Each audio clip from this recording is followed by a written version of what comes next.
বিসমিল্লাহির রহমানির রহিম। আসসালামু আলাইকুম। ন্যাশনাল কলেজের অনলাইন ভিত্তিক শ্রেণী শিক্ষা কার্যক্রমে আমি সাবিনা বিনতে সালাম তোমাদেরকে স্বাগত জানাচ্ছি। এতদিন আমি তোমাদেরকে প্রথম পত্র নিয়ে পড়াচ্ছিলাম বা এটা নিয়ে আলোচনা করেছিলাম। আজকে আমি তোমাদের সাথে দ্বিতীয় পত্রের নবম অধ্যায় সরকারি অর্থব্যবস্থা নিয়ে আলোচনা করব। সরকারি অর্থব্যবস্থা, পাবলিক ফিনান্স। সরকারি অর্থব্যবস্থার ইংরেজি নাম হচ্ছে public finance. Public finance, public কথাটার অর্থ কি? পাবলিক কথাটার অর্থ হচ্ছে, পাবলিক বলতে সাধারণত দেশের জনগণকে সার্বিকভাবে বোঝানো হয়ে থাকে। সার্বিকভাবে দেশের জনগণকে বোঝানো হয়ে থাকে। আবার পাবলিক কথা দ্বারা আমরা সরকারি কোনো কার্যক্রমকে বুঝিয়ে থাকি, বা সরকার যে সমস্ত কার্যক্রম জনগণের কল্যাণার্থে করে তাকেই সাধারণত আসলে আমরা পাবলিক হিসেবে আসলে এটা ধরা হয়। আর ফিনান্স অর্থ হচ্ছে তহবিল সংগ্রহ করা, অর্থের তহবিল সংগ্রহ করা। তাহলে কি দাঁড়ালো, যে সরকার কর্তৃক উন্নয়ন কার্যক্রমের জন্য বা সরকার জনগণের কল্যাণের জন্য যে সমস্ত কার্যাবলী করে থাকে এবং তার জন্য যে অর্থ সংগ্রহ করে থাকে, এই টোটাল ব্যবস্থাটাকেই মূলত বলা হচ্ছে সরকারি অর্থব্যবস্থা। সরকারি অর্থব্যবস্থা। তাহলে পাবলিক কথার অর্থ হচ্ছে, আমরা লিখি যে পাবলিক কথার অর্থ হচ্ছে সরকার পরিচালিত কোনো কিছু। পাবলিক কথার অর্থ হচ্ছে সরকার পরিচালিত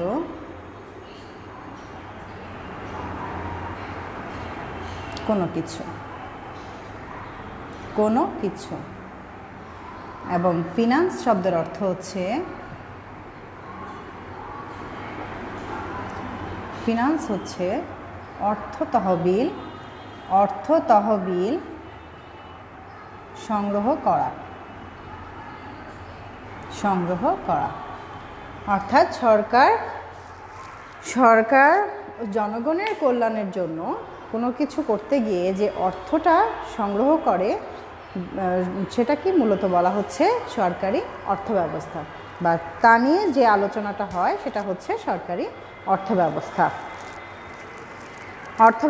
সরকারি অর্থব্যবস্থা মূলত 4টি বিষয় নিয়ে আলোচনা করা হয়। সরকারি অর্থব্যবস্থা কয়টি বিষয় নিয়ে আলোচনা করা হয়? 4টি বিষয় নিয়ে আলোচিত হয়। সরকারি অর্থব্যবস্থা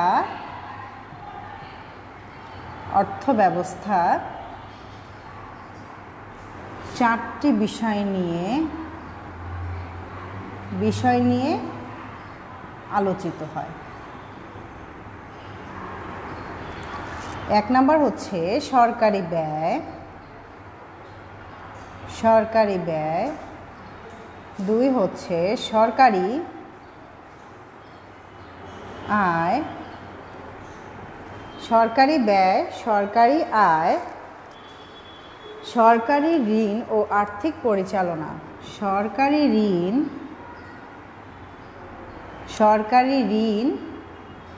4 হচ্ছে আর্থিক পরিচালনা।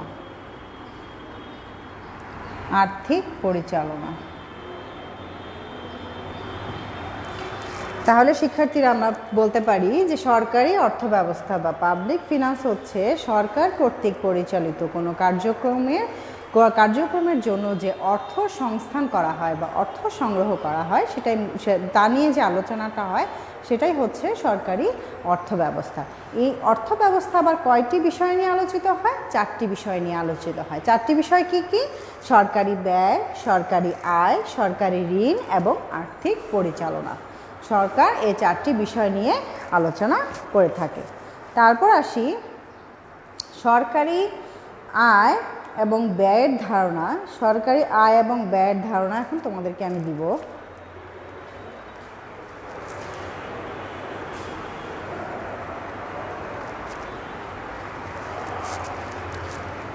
সরকারি আয় ও ব্যয়।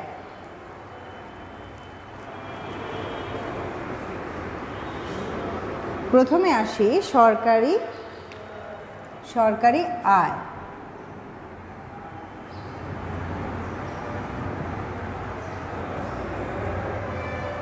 সরকারি আয়।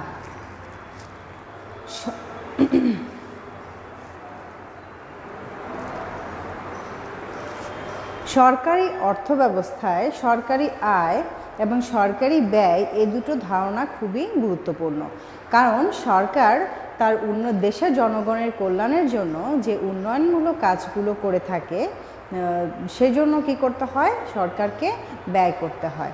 প্রথমে ব্যয় করতে হয় এবং তারপরে হচ্ছে সরকার এই ব্যয়টা কোত্থেকে করবে, সরকারের অবশ্যই আয় করতে হবে, তারপর সেই ব্যয়টা করতে হবে। কিন্তু বাস্তবে দেখা যাচ্ছে যে সরকার প্রথমে কি করে, প্রথমে ব্যয়ের খাতটা আগে নির্ধারণ করে, তারপর হচ্ছে সরকার কোন কোন খাত থেকে সেই ব্যয় সংস্থানের জন্য অর্থ উত্তোলন করবে সেই খাতগুলো নির্ধারণ করে থাকে। তাহলে সরকারি আয় বলতে বোঝাচ্ছে যে সরকার ব্যয়ের জন্য যেসব সরকার তার বিভিন্ন কার্যক্রমের জন্য বা ব্যয়ের জন্য যে অর্থ বিভিন্ন জায়গা থেকে সংস্থান করে বা সংগ্রহ করে, সেটাই মূলত হচ্ছে সরকারি আয়। সরকারি আয়।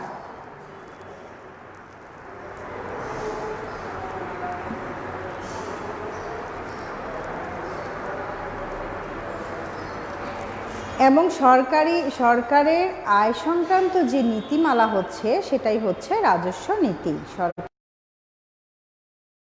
সেটাই হচ্ছে সরকারের রাজস্ব নীতি। সরকারের রাজস্ব নীতি।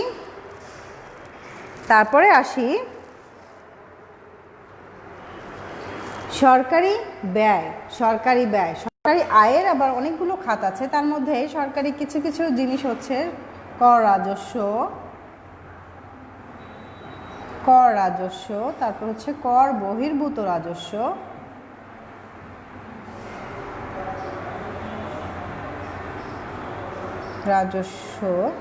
তারপর হচ্ছে বিভিন্ন শুল্ক।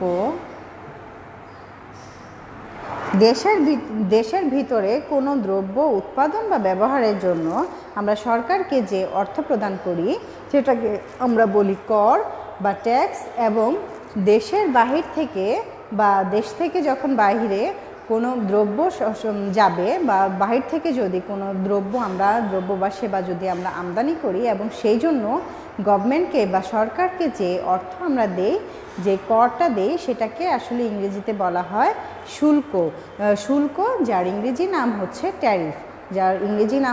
ট্যারিফ। তাহলে ভৌগোলিক দিকগত দিক থেকে কর এবং শুল্ক হচ্ছে একই রকম, কিন্তু দুটো ভিন্ন নামে ব্যবহৃত হয়ে থাকে। তারপরে আসি সরকারি ব্যয়। সরকারি ব্যয় কোনগুলো? সরকার যেসব খাতে হচ্ছে উন্নয়নের জন্য বা জনগণের কল্যাণের জন্য ব্যয় করে, সেগুলো হচ্ছে সরকারের ব্যয়ের খাত। সরকারের ব্যয়ের খাতের মধ্যে সরকারি ব্যয়ের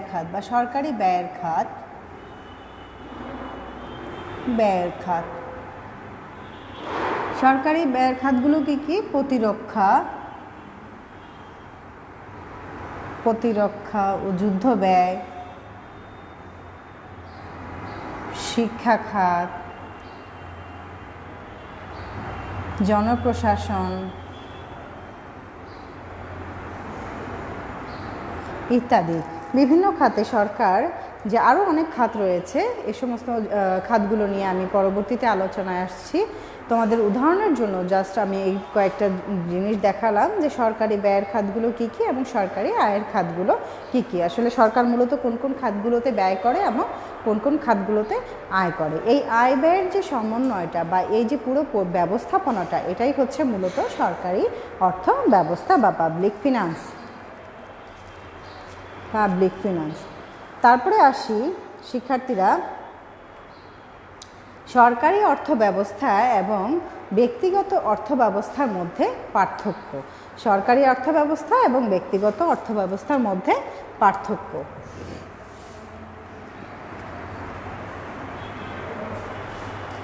তো আসি আমরা সরকারি অর্থ ব্যবস্থা, সরকারি ও বেসরকারি বা ব্যক্তিগত অর্থ ব্যবস্থা।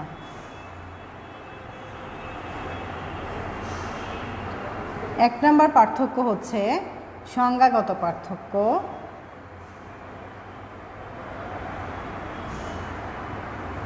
সংজ্ঞাগত পার্থক্য। 2 হচ্ছে আয় ব্যয়ের সমন্বয়ের ভিত্তিতে পার্থক্য। আয় ব্যয়ের সমন্বয়ের ভিত্তিতে, আয় ও ব্যয়ের সমন্বয়ের মধ্যে পার্থক্য।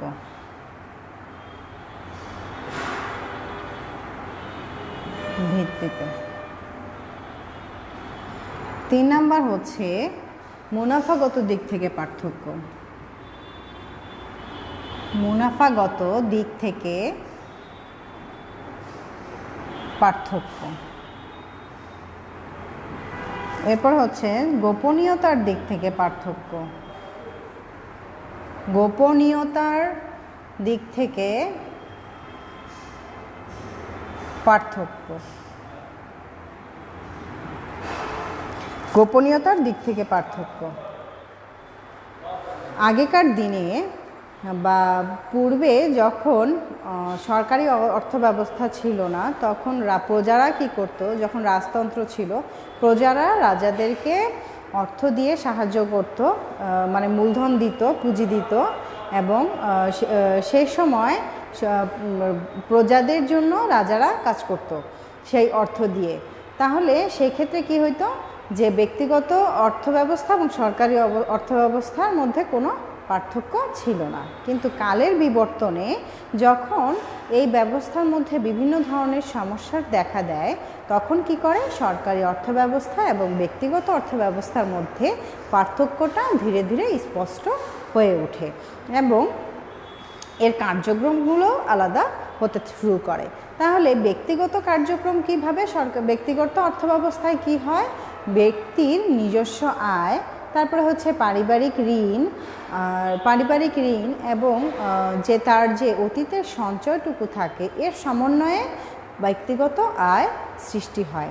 ব্যক্তিগত আয় কিভাবে সৃষ্টি হয়, আমি বললাম যে তার ব্যক্তিগত আয়, তার পূর্বে বা সঞ্চয়, এবং সে যে পারিবারিকভাবে বা এলাকার মধ্যে পারিবারিকভাবেই মূলত যে ঋণগুলো করে থাকে, তার সমন্বয়ে সে কী করে, ব্যক্তিগত অর্থ সংস্থান করে থাকে।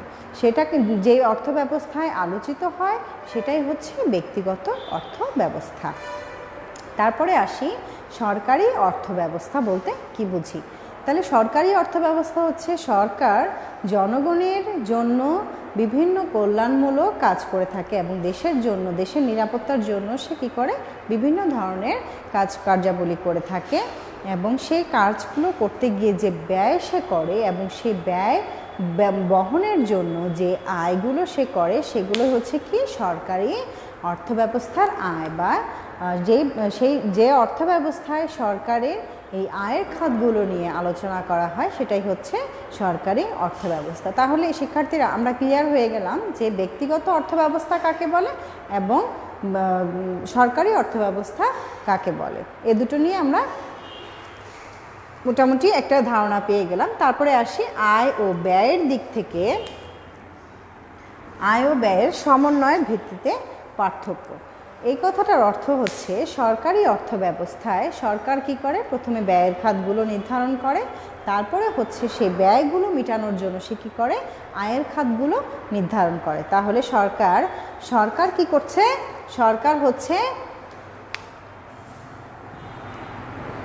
সরকার প্রথমে ব্যয় করছে, তারপরে হচ্ছে আয় করছে, ব্যয় তারপরে হচ্ছে সে আয় করছে। আর ব্যক্তি কি করে, প্রথমে সে আয় করে এবং সে আয় বুঝে তার ব্যয় করে, এভাবে সে আয়ের সাথে ব্যয়ের সমন্বয় করে। তাহলে ব্যক্তি কি করছে, ব্যক্তি প্রথমে আয় করছে, তারপরে সেখান থেকে ব্যয় করছে। তাহলে শিক্ষার্থীরা তোমরা সমন্বয়ের ব্যাপারটি একদম ক্লিয়ার হয়ে গেলে যে সরকারি অর্থ ব্যবস্থায় সরকার ব্যয়ের সাথে আয়ের সমন্বয় করে এবং ব্যক্তিগত অর্থ ব্যবস্থায় ব্যক্তি আয়ের সাথে ব্যয়ের সমন্বয়টা করে থাকে। তারপরে আসি মুনাফাগত দিক থেকে পার্থক্য। ব্যক্তির উদ্দেশ্য হচ্ছে সর্বোচ্চ মুনাফা সে কীভাবে অর্জন করবে। ব্যক্তিগত অর্থব্যবস্থার প্রধান উদ্দেশ্যই হচ্ছে সে তার অর্থ বিনিয়োগের ফলে যে অতিরিক্ত কী পরিমাণ এবং সর্বোচ্চ কী পরিমাণ মুনাফা সে সেখান থেকে অর্জন করতে পারবে, এটাই হচ্ছে ব্যক্তিগত অর্থব্যবস্থার প্রধান উদ্দেশ্য। আর ঠিক তার অপোজিটে সরকারি অর্থব্যবস্থায় কি হয়? সরকারি অর্থব্যবস্থায় সরকার মুনাফার দিকটা চিন্তা ভাবনা না করে সে কি করে, জনগণের সর্বোচ্চ কল্যাণের দিকটি সে প্রথমে চিন্তা করে। তাহলে জনগণের সরকারি অর্থব্যবস্থার উদ্দেশ্য হচ্ছে মুনাফা নয়, জনকল্যাণ সাধন করা। তারপরে আসি,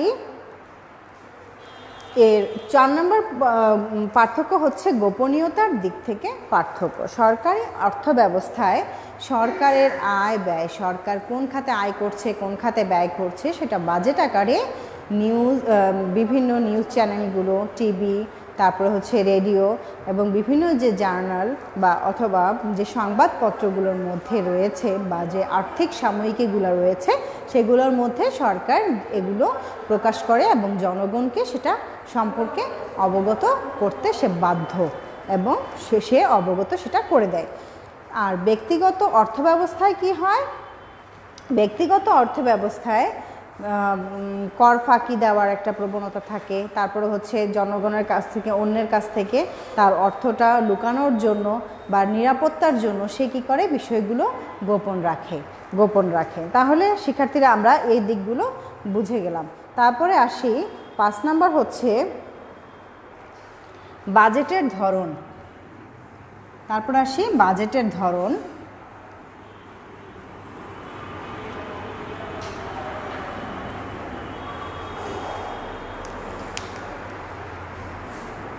পাঁচ হচ্ছে বাজেটের ধরন।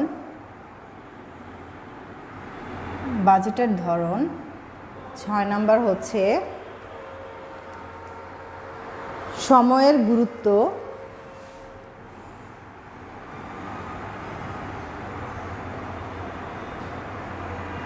7 হচ্ছে ঋণের ভার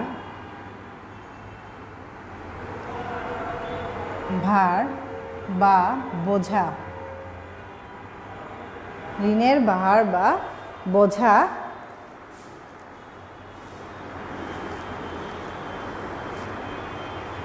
8 হচ্ছে অর্থ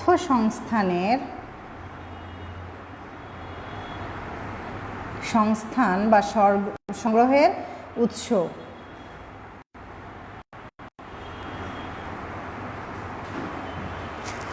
এবার আসি বাজেটের ধরনগত দিক থেকে সরকারি অর্থব্যবস্থা এবং ব্যক্তিগত অর্থব্যবস্থার মধ্যে পার্থক্য। সরকারি অর্থব্যবস্থায় বাজেটটা কি হয়? সুষম বা ঘাটতি বাজেট হয়ে থাকে। সরকারি অর্থব্যবস্থায় সরকার কি ধরনের বাজেট প্রণয়ন করে? সুষম বা ঘাটতি বাজেট। সরকার করে থাকে সুষম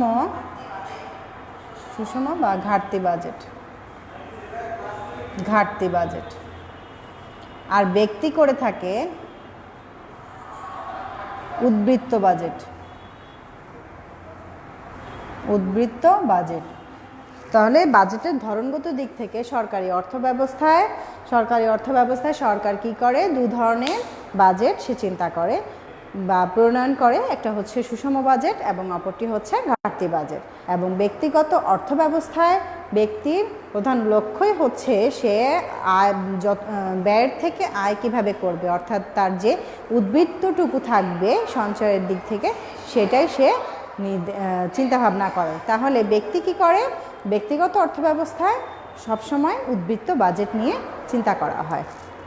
তারপরে আসি সময়ের গুরুত্ব।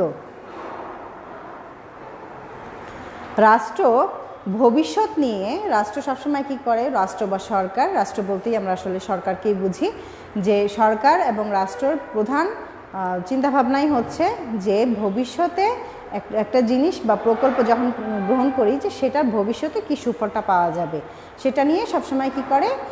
যে ভবিষ্যৎ সময়কে সরকারি অর্থব্যবস্থায় গুরুত্ব আরোপ করা হয়। কিন্তু ব্যক্তিগত অর্থব্যবস্থায় কী করে, ব্যক্তি নগদ যা পায় তাই নিয়ে সন্তুষ্ট থাকার চেষ্টা করে, অর্থাৎ ব্যক্তি বর্তমান সময়কে ভবিষ্যৎ সময়ের চেয়ে বেশি প্রাধান্য দিয়ে থাকে। তাহলে সরকারি অর্থব্যবস্থায় কী করে, ভবিষ্যৎকে প্রাধান্য দিয়ে থাকে এবং ব্যক্তিগত অর্থব্যবস্থায় বর্তমান সময়কে প্রাধান্য দিয়ে থাকে। তারপরে হচ্ছে ঋণের বোঝা বা ভারগত দিক থেকে পার্থক্য। সরকারি অর্থব্যবস্থায় কী করা হয়, ঋণের বোঝাটা জনগণের মধ্যে ডিস্ট্রিবিউশন করে দেওয়া হয় বা ভাগ করে দেওয়া হয়। আমরা যে প্রোডাক্টগুলো কিনি বাজারে গিয়ে, সেই প্রোডাক্টের গায়ে অনেক সময় লেখা থাকে যে কর, বা আমরা যে সুপার শপগুলো থেকে আমাদের নিত্যপণ্যগুলো ক্রয় করছি, আমরা যখন বিল পে করি তখন কি করে, আমাদেরকে তার সাথে ভ্যাট সংযোজন করে দেওয়া হয়। এটা হচ্ছে আমাদের পরোক্ষ কর। পরোক্ষ কর এইটা সম্পর্কে ব্যক্তি অবগত থাকতেও পারে, আবার নাও থাকতে পারে। এটা হচ্ছে সরকারের এক ধরনের আয়ের খাত। তাহলে ঋণের বোঝাগুলো সরকার কি করে, জনগণের মধ্যে বন্টন করে দেয়। এবং ব্যক্তিগত অর্থ ব্যবস্থার মধ্যে ঋণের বোঝাটা ব্যক্তির নিজস্বভাবে নিজেকেই এবং তার পরিবারের লোকজনকেই বহন করতে হয়। আর হচ্ছে তারপর 8 নম্বর হচ্ছে অর্থ সংস্থানের উৎস। অর্থ সংস্থানের উৎস বা অর্থ সংগ্রহের উৎস। সরকারি অর্থ ব্যবস্থায় অর্থ প্রধানত কর রাজস্ব, কর বহির্ভূত রাজস্ব, শুল্ক, তারপরে হচ্ছে বিভিন্ন ধরনের যে সামাজিক বিভিন্ন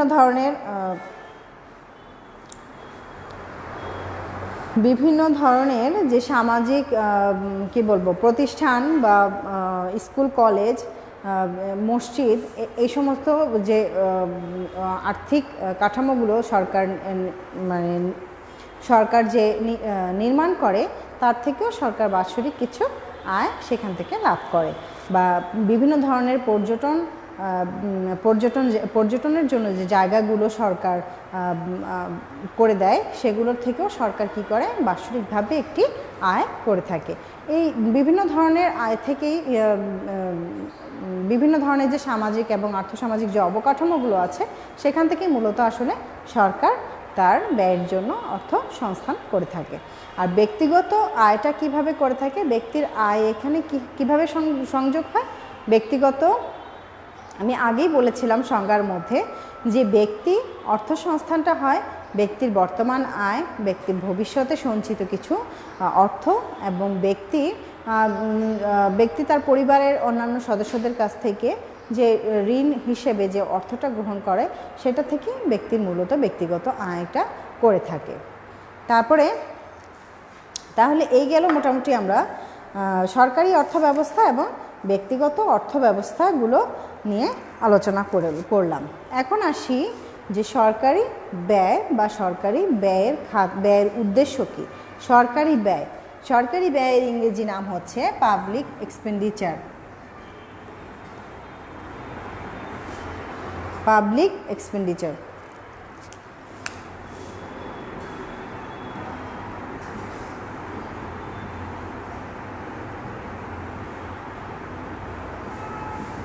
পাবলিক এক্সপেন্ডিচার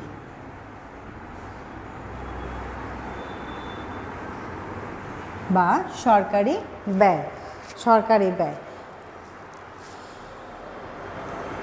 সরকার দেশের বিভিন্ন ধরনের উন্নয়ন কর্মকাণ্ড, তারপর হচ্ছে উন্নয়ন কর্মকাণ্ড ছাড়াও দেশ রক্ষা, বিভিন্ন যে আর্থসামাজিক কার্যাবলী সম্পাদন করে থাকে। এর জন্য সরকারকে একটি বছরে প্রচুর পরিমাণ অর্থ সরবরাহ করতে হয় বা অর্থ ব্যয় করতে হয়। এগুলোই মূলত হচ্ছে আসলে যে সরকারি ব্যয় এবং সরকারি ব্যয়ের যে উদ্দেশ্যগুলো আছে, সেগুলো নিয়ে আমি তোমাদেরকে এখন আলোচনা করব তোমাদের সাথে। তাহলে সরকারি ব্যয়ের প্রথম উদ্দেশ্য হচ্ছে দেশ রক্ষা।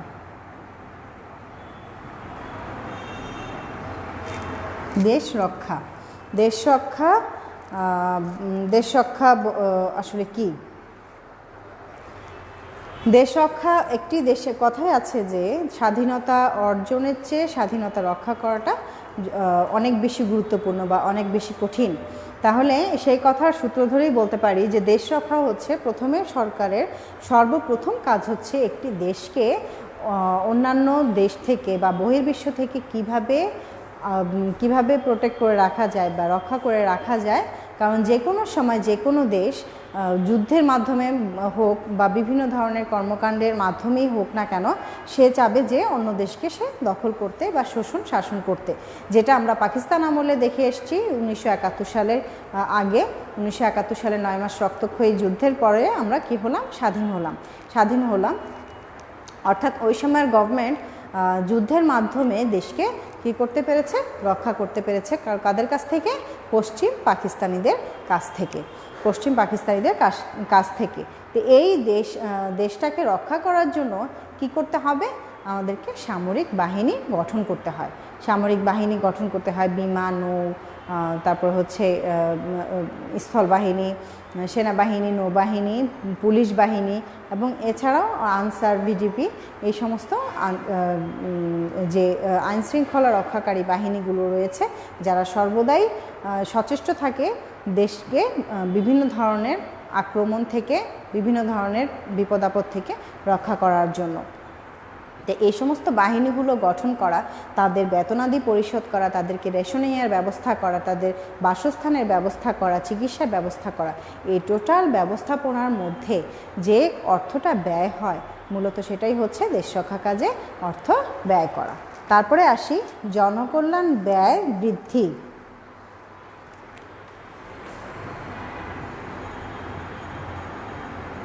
জনকল্যাণ ব্যয় বৃদ্ধি।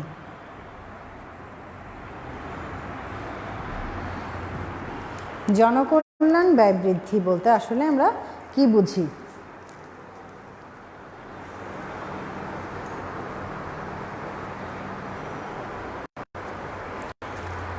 অর্থনীতিবিদ লর্ড কেইনস, জেমস কেইনস, উনি বলেছেন যে একটি দেশের বা একটি রাষ্ট্রের সর্বপ্রথম কাজ হচ্ছে বা প্রধান উদ্দেশ্যই হচ্ছে জনগণের কল্যাণ করা। তাহলে সেই কেইনসীয় ভাবধারায় সরকার আসলে বিশ্বাসী হয়ে সরকার কি করে, বিভিন্ন ধরনের কার্যাবলী সম্পাদন করে থাকে, যেটা জনকল্যাণের জন্য খুবই গুরুত্বপূর্ণ। এর মধ্যে কি আছে, যে অবসর ভাতা আছে, বয়স্ক ভাতা আছে, আমাদের যে মুক্তিযুদ্ধ হয়েছিল সেই মুক্তিযুদ্ধ ভাতা আছে, তারপরে বেকার, এই সমস্ত ভাতাগুলো সরকার কি করে, প্রদান করে। তারপরে বিভিন্ন ধরনের শ্রমিক আছে, যারা কাজ করতে গিয়ে বিভিন্ন দুর্ঘটনার জনিত কারণে তারা কাজে অক্ষম হয়ে গেছে, তাদেরকে তো ভরণ পোষণের জন্য সরকারকে কী করতে হয়, অনেক অর্থ ব্যয় করতে হয়। এই যে বয়স্ক ভাতা, বেকার ভাতা,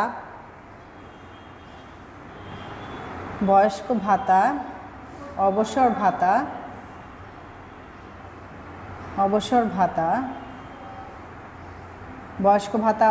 ভাতা, তারপরে হচ্ছে মুক্তিযোদ্ধাদের জন্য ভাতা, তো প্রতিবন্ধীদের জন্য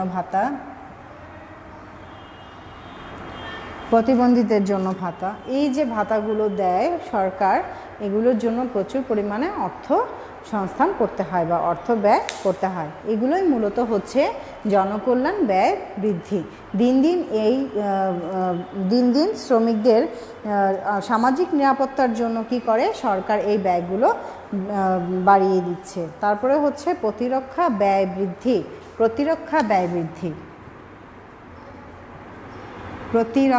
ব্যয় বৃদ্ধি।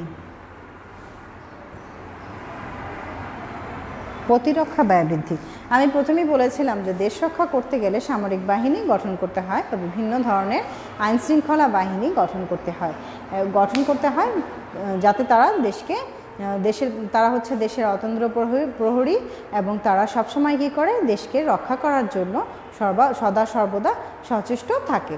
এখন এই প্রতিরক্ষা বাহিনী বা সামরিক বাহিনীতে যারা কর্মরত রয়েছেন তাদেরকে কি করতে হয়, সরকারকে প্রতি বছর তাদের জন্য প্রত্যেক মাসে তাদের জন্য বেতনের ব্যবস্থা করতে হয়, তাদের পেনশনের ব্যবস্থা করতে হয়, তাদের জন্য রেশনাদির ব্যবস্থা করতে হয়, চিকিৎসার ব্যবস্থা করতে হয়, তাদের শিক্ষাধিকারের ব্যবস্থা জনগণের সরকারের করতে হয়। এই যে প্রতিরক্ষা বাহিনীগুলোর জন্য সরকার যে পরিমাণ অর্থগুলো ব্যয় করে সেটাই মূলত হচ্ছে প্রতিরক্ষা ব্যয়। দিন দিন এই ব্যয়গুলো সরকার কি করছে, বাড়িয়েই যাচ্ছে। তারপরে হচ্ছে আইন শৃঙ্খলা ব্যয়। আচ্ছা শিক্ষার্থীরা, তাহলে আজকে আমি এ পর্যন্তই তোমাদের রাখলাম। আমি পরবর্তী পয়েন্টগুলো নিয়ে আগামী ক্লাসে তোমাদের সাথে আলোচনা করব। সে পর্যন্ত তোমরা এই বিষয়টি দেখবে, যেহেতু তোমাদের জন্য এই চ্যাপ্টারটা হচ্ছে একদম নতুন।